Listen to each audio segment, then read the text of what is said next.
does it take to win that championship that you guys are talking about? Do you know what it takes?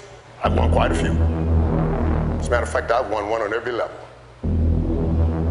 On every level.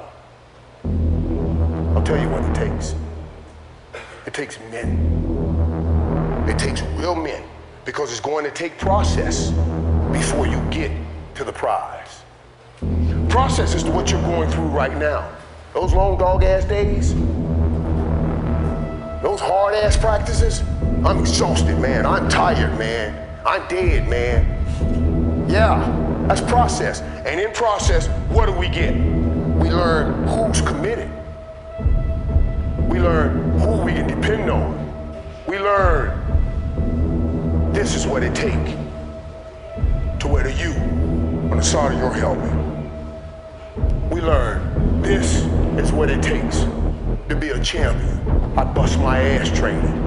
I swear to you, you can't find a person that worked harder than I did, because I was scared. I was scared of Eddie Brown and Stanley Shakespeare, the receivers that played before me, saying I didn't carry that they gave me. They gave it to me as a champion. It was my responsibility to make it and keep it that way. And I wouldn't stand in front of them as a man and I handed them, after they handed me something, I handed them back nothing.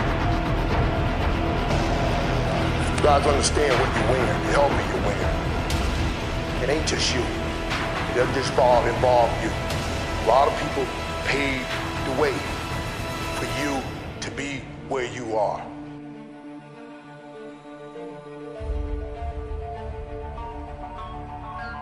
If you want to be a champion, you cannot have any kind of an outside negative force coming in and affect you.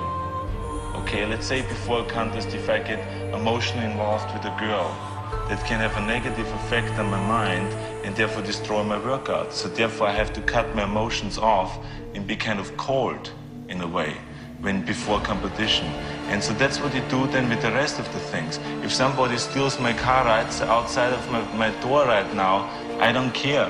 You know, I can be bothered with that. The only thing I would do is have my secretary call the insurance agency and they laugh about it. You know, because I cannot be bothered with it. So I trained myself for that, to be totally cold and not have the things go into my mind. And it was in a way a sad story when my father died.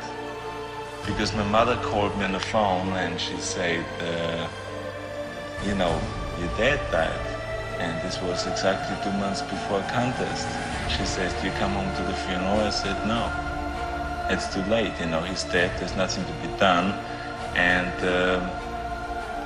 I'm sorry, you know, I can't come, you know.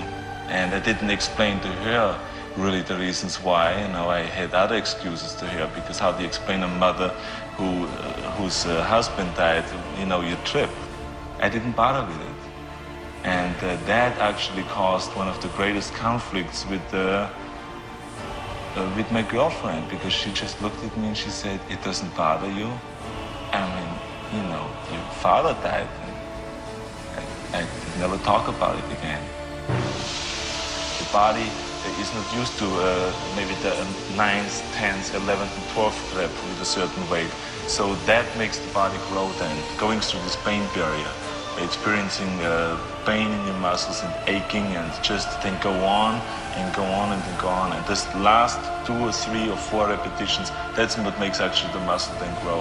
And that divides then one from a champion and one from not being a champion. If you can go through this pain barrier, you make it to be a champion. If you can't go through, forget it. And that's where most people lack, is on this, having the guts to go in and just say, I go through and I don't care what happens. You know, it aches, and if I fall down, I have no fear of fainting in a gym, because I know it could happen. I threw up many times while I was working out, but it doesn't matter, because it's all worth it.